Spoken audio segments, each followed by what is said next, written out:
भैया, कल रश्मि आ रही है, बड़ा मसला है। ऐसे वक्त में आप लोग साथ रहेंगे तो हमारा पक्ष मजबूत रहेगा भैया। संजना बहू को भी साथ लेते आना, वकील जो है मदद मिल जाएगी। माया ने अपने भाई प्रकाश से फ़ोन पर कहा। ठीक है, हम लोग आज ही निकलते हैं, तुम चिंता ना करो, प्रकाश ने कहा। प्रकाश अपनी पत्नी आरती और बहू संजना के साथ अपनी बहन के घर पहुंचते हैं। दरवाज़ा माया के छोटे बेटे निखिल ने खोला।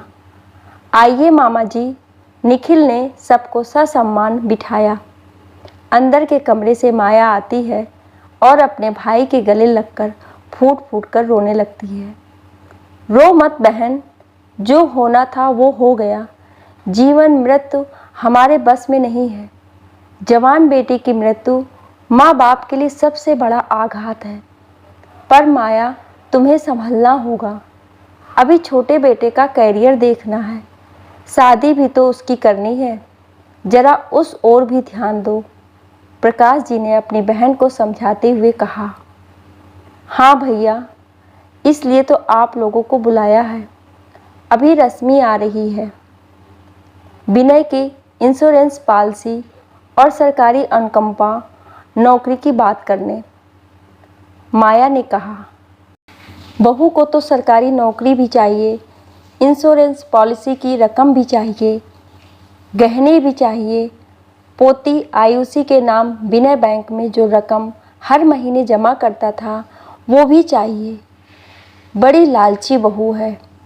देखना, इतना सब लेकर किसी के साथ शादी करके आराम की ज़िंदगी जिएगी। माया के पति मनीष जी बोले।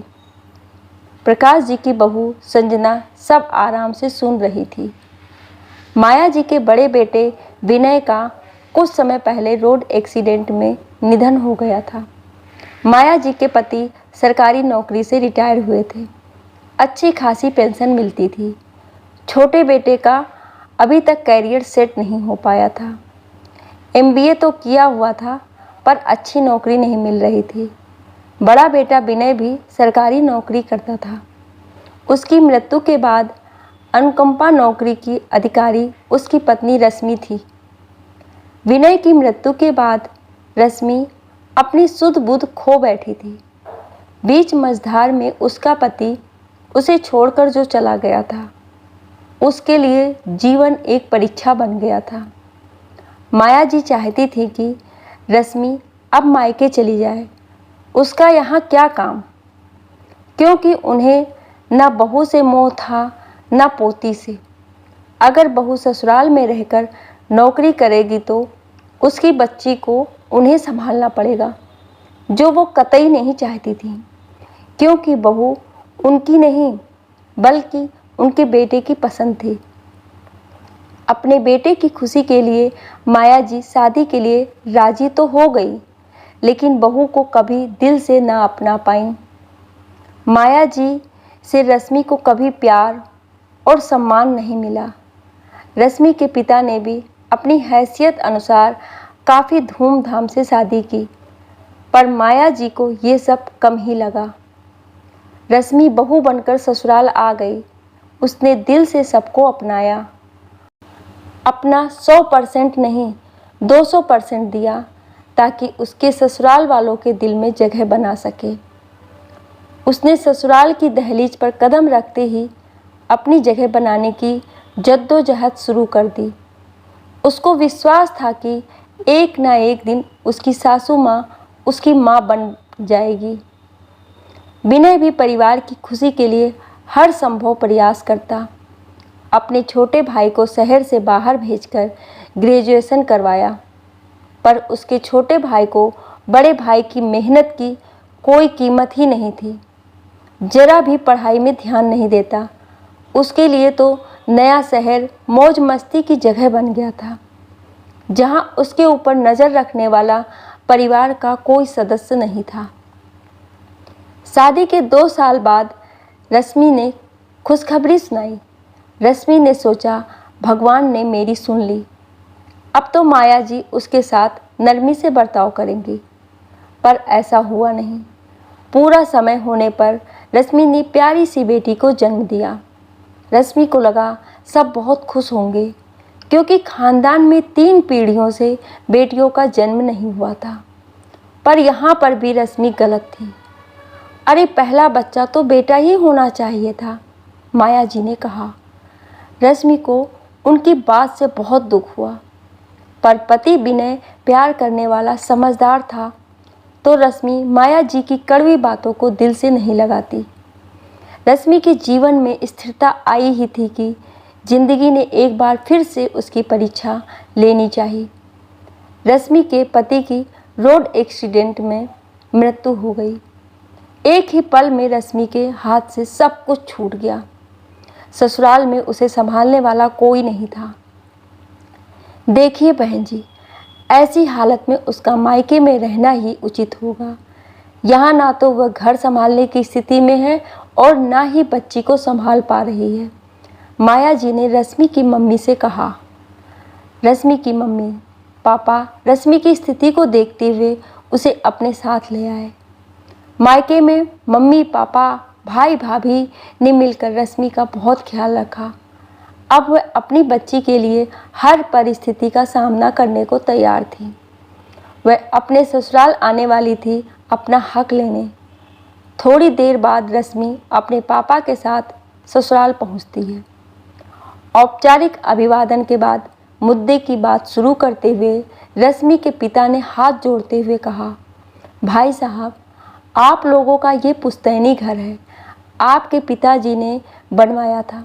अगर आप लोग घर में रश्मि और अपनी पोती को रहने दे तो अच्छा रहेगा। अपने ही घर में अपनों के बीच में आयुषी की परवरिश हो जाएगी और रश्मि को भी आसरा मिल जाएगा। अनुकंपा नौकरी करके रश्मि अपनी बेटी की परवरिश कर लेगी। नहीं भाई साहब, अब बेटा ही नहीं रहा तो बहू और उसकी बेटी का यहाँ रहना नहीं बनता, रश्मि की सास ने स्पष्ट रूप से कहा।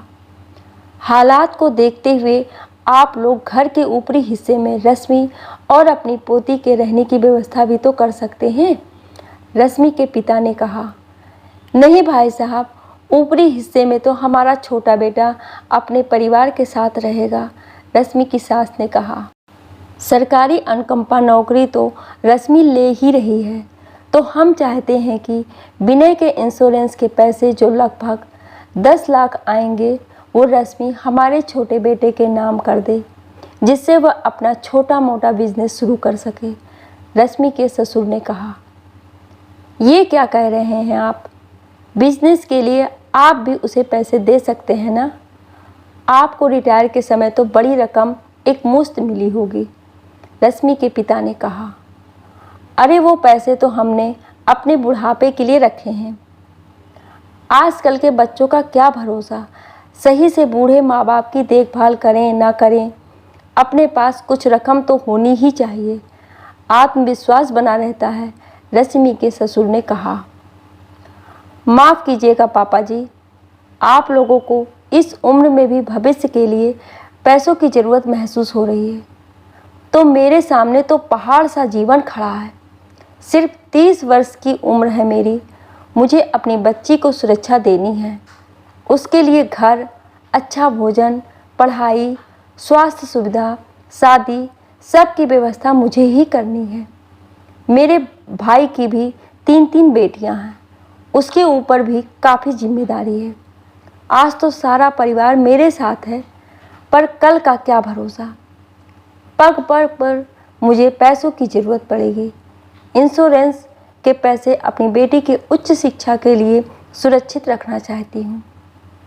गहने बेटी की शादी के लिए बैंक में विनय जी बेटी के लिए जो थोड़ी बचत कर पा रहे थे, उसकी शादी में काम आएगी।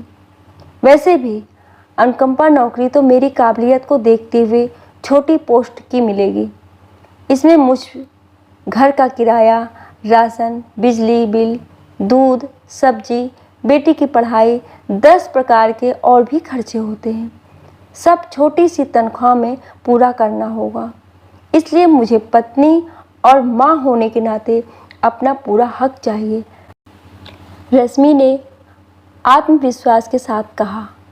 माफ़ कीजिएगा, बुआ जी, फूफा जी, मैंने आप सबकी बातें सुनी और मेरे हिसाब से रश्मि भाभी का फैसला बिल्कुल सही है।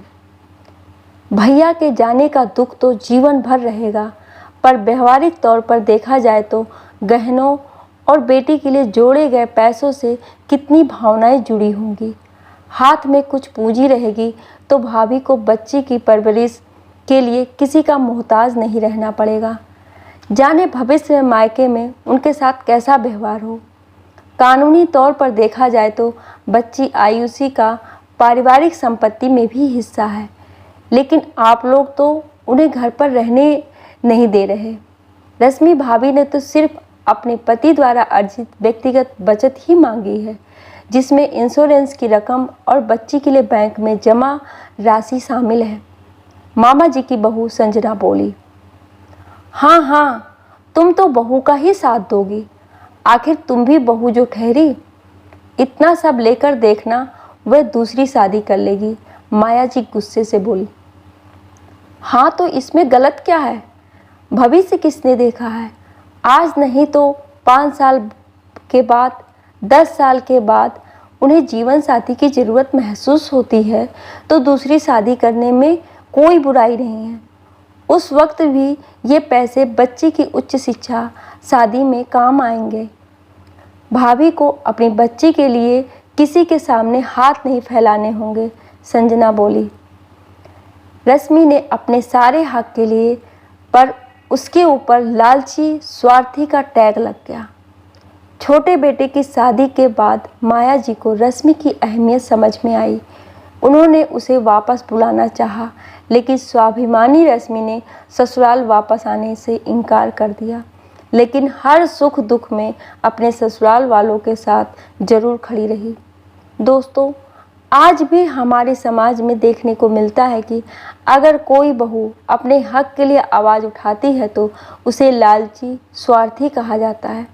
पर कभी कभी अपने और अपने बच्चों के भविष्य के लिए स्वार्थी बन जाना ही सही रहता है।